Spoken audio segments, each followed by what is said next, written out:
जी अस्सलाम वालेकुम। इंतहाई अफसोसनाक खबर कल मौसूल हुई, लेकिन जाहिर है कि कुछ और मौज़ूआत भी थे जिनका अहाता करना होता है। कनाडा में ओंटारियो में पेश आने वाला दिलखराश सानहा, मेरा ख्याल है उसने कनाडा के वज़ीर आज़म जस्टिन ट्रूडो की नींदें उड़ा दी होंगी, और अगर ऐसा नहीं हुआ तो उन्हें अपना फिजिकल चेकअप कराना चाहिए कि कहीं उनमें भी नरेंद्र मोदी और इमरान खान नामी अफराद के अशखास के जरसूमे तो नहीं दाखिल हो गए, कहीं वो भी उनकी तरह सत्तू पी करके हुकूमत करने के मूड में तो नहीं आ गए। और मुझे यकीन है कि जस्टिन ट्रूडो के साथ तो ये मामला नहीं होगा। ये इंतहाई अफसोसनाक वाकया जिसमें एक बूढ़ी दादी, उसका बेटा जो बाकायदा फिजियोथेरेपिस्ट था, उसकी 44 साल बीवी और उसकी 15 साल बच्ची, 20 साल एक मलाउन ने अपनी गाड़ी उनके ऊपर चढ़ा दी एन उस वक्त जब वो अपने घर के बाहर चहलकदमी कर रहे थे। सिर्फ इस अंदोनाक साने में एक 9 साल का बच्चा जिंदा बच पाया है जो क्रिटिकली इल है, अस्पताल में दाखिल है। इंतहाई रूह अफजा ये वाकया कैनेडियन समाज को इसने, जिसको कहते हैं, हिला करके रख दिया है। कैनेडियन समाज को इसने हिला करके रख दिया है क्योंकि कनाडा में एक ऐसे शख्स की हुकूमत है जो बाकायदा उन बर्मी मुसलमानों की मदद तक के लिए जिसने आवाज उठाई, उनको पनाह तक दी किसी हद तक,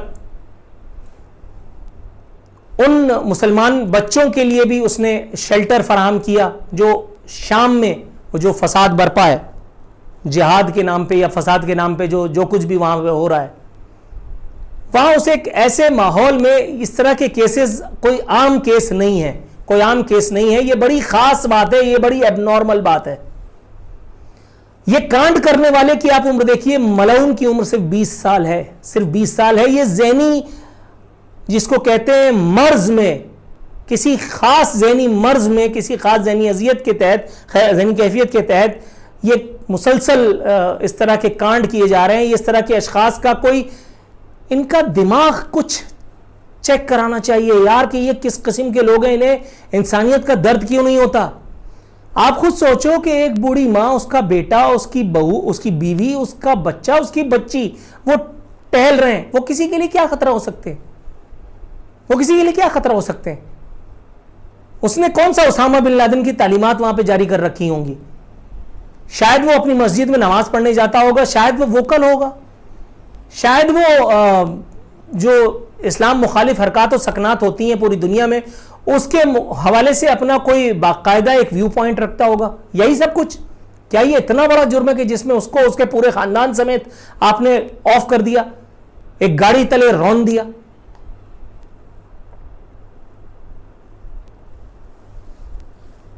नौ साल बच्चा फायज सलमान जेर इलाज है, मगर उसकी जान को खतरा नहीं है। इमरान खान ने जो कुछ कहा है उसे कहना और कुछ ना कहना, मेरा ख्याल है ये सब बेकार ही है, क्योंकि इमरान खान को अपने लोगों का कोई फिक्र नहीं है। वो सत्तू पी करके ऐवान वज़ीर आज़म में कंबल ओढ़ करके सो रहा है। यहाँ 2 ट्रेनें घुस गई आपस में, 40 लोग जो है वो राहिए मुल्क के अजल हो गए। कराची में 100 अफराद का तैयारा गिर गया। इमरान खान को कद्दू की परवाह नहीं थी। वहाँ शिया कम्युनिटी अपने जनाजे रख करके बैठी हुई थी। इमरान खान कह रहा था पहले उनको दफनाओ फिर मैं आऊँगा। ये चला है कनाडा के लोगों के साथ ताज़ियत करने के लिए मुनाफिक। इमरान खान की मुनाफकत को मैं कैनेडियन समाज से कहता हूं कि अल्लाह की पनाह, आप इमरान खान के जो ये इसकी वो है इज़ारे रंजो गम इसके मुंह पे मार दें, अल्लाह ताला आपको इसका अजर अता फरमाएगा। कनाडा में जो कुछ हुआ ये बिल्कुल उसे एक वारदात से मुमासिल है जो न्यूजीलैंड में पहले हो चुका है। न्यूजीलैंड में उससे पहले इस तरह का वाकया कभी नहीं हुआ था, लेकिन जब यह वाकया हुआ तो लोगों के दिल इसने दहला दिए। बाकायदा फेसबुक पर उस मरदूद ने वो अपनी गन के ऊपर या अपने हेलमेट के ऊपर उसने वो लगा रखा था, क्या जिससे टेलीकास्ट करते हैं कैमरा वगैरह, और बाकायदा उसने इस क़िताल की वो जो मस्जिद में उसने किया, बदबख्त ने कितने मुसलमानों की जिंदगियां ले ली उस कमबख्त ने। ये न्यूजीलैंड और कनाडा जैसी जगहों पर इस किस्म के वाकयात का होना और इतने कम अरसे में इस किस्म के वाकयात का बरपा होना, ज़हूर पजीर होना, क्या जाहिर करता है कि अब वेस्ट में भी अदम बर्दाश्त जो है वो फैलती चली जा रही है। क्या अब आप भी मोदी की तरह से लोगों को आइडेंटिफाई करेंगे? वो जो कह रहा था कि कपड़े देख करके पहचानूंगा, क्या आप के यहां भी इस तरह के मसाइल पैदा होने लगे? और अगर इस तरह के मसाइल हैं तो फिर मुझे लगता है कि आपको सीरियसली अपनी अप्रोचेस को रिविजिट करके इन सारी चीजों को लुक आफ्टर करना पड़ेगा, ताकि ये आपकी सोसाइटी को उसी तरह से हिला दे जैसे उसने पाकिस्तान का तिया पाचा किया था। हम भी पता नहीं किस किस नाम पर लोगों से फंड ऐंठते रहे, पता नहीं किस किस जगह हमें हुकूमतों ने कहा कि जाओ जाके ये करो और वो करो, और हम सब कुछ करते रहे, और उसके बाद एक टेलीफोन अमेरिका के अंकल का गया और उसके बाद सारे लोग, चाहे जितने बड़े भी थे, वो लेट गए। बाज तो सीधे लेटे, बाज तो उल्टे ही लेट गए थे। और उसके बाद फिर जो कुछ हुआ वो सबने देखा। कभी मुशर्रफ ने लोगों को पकड़ करके हवाले किया, कभी मुशर्रफ से पहले किसी ने किया था, कभी मुशर्रफ के बाद भी लोगों ने किया है, तो इस बात का पता तो खैर उनके जाने के बाद ही चलेगा। न्यूजीलैंड में वो जो वाकया हुआ, उसके बाद मैं उस वजीर आजम को दाद देना चाहूंगा। वो जो खातून है, उसने जिस तरह से वहां के लोगों को, मुसलमानों को यकीन दिलाया कि वो उनके दुख दर्द में शरीक है, इमरान खान और नरेंद्र मोदी को शर्म आनी चाहिए, शर्म आनी चाहिए इन दोनों अफराद को। इन दोनों को डूब मरना चाहिए। मोदी के यहां गुजरात में जो कुछ हुआ, ये आदमी वहां का वजीर आला था और इसके शय पे, इसके कहने पे ये सब कुछ हुआ। बाकायदा सानिया गुजरात जो हुआ, सानिया गुजरात के अलावा वो जो सानिया समझौता एक्सप्रेस थी, भारतीय समाज के मुंह पर उसने कालिक मल दी। उसके बाद इमरान खान का जो तर्ज हुक्मरानी, जो गवर्नेंस है अपने ही लोगों के साथ, जिसका मैंने तस्करा किया, कराची में तैयारा गिर जाए, सानू की ट्रेन रोड़ी पे टकरा जाए, 40 आदमी मर जाए, सानू की शिया बरादरी का क़िताल हो जाए, कहता है सानू की। इन दोनों लोगों को डूब मरना चाहिए, और इन लोगों को लाने वाले कॉर्पोरेटर्स और सेलेक्टर्स को, इंडिया में कॉर्पोरेटर्स को, पाकिस्तान में सेलेक्टर्स को। इमरान खान, नरेंद्र मोदी और डोनाल्ड ट्रंप नामी अकल से आरी लोग क्या दुनिया में कभी काउंसिलर बनने के लायक थे? लेकिन इनको हमारे सरों पे बिठा करके हमें हमारी औकात दिखाई गई, और अब उसका खमियाजा हम ये भुगत रहे हैं कि हम अपने मुल्क में तो हमारी जो ऐसी तैसी हो रही है वो हो रही है। अब इमरान खान, यार इमरान खान कनाडा के लोगों को कैसे ये कह सकता है कि आपको ये सब देखना चाहिए, फलाना होना चाहिए, हमारे दिल रंजीदा है? इमरान खान का दिल अपने लोगों के लिए क्यों रंजीदा नहीं होता?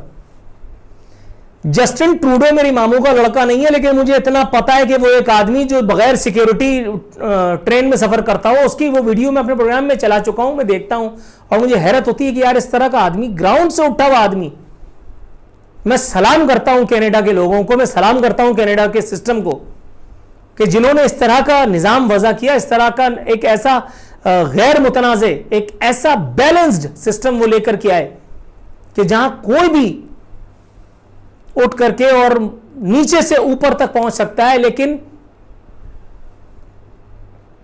तवाजुन वो खोने नहीं देते अपने सिस्टम का। आलमी सियासत में भी कनाडा ने जो अपना मुकाम बनाया है, उसके साथ साथ उसकी गैर जानिबदारी के हवाले से हम तस्करा कर चुके।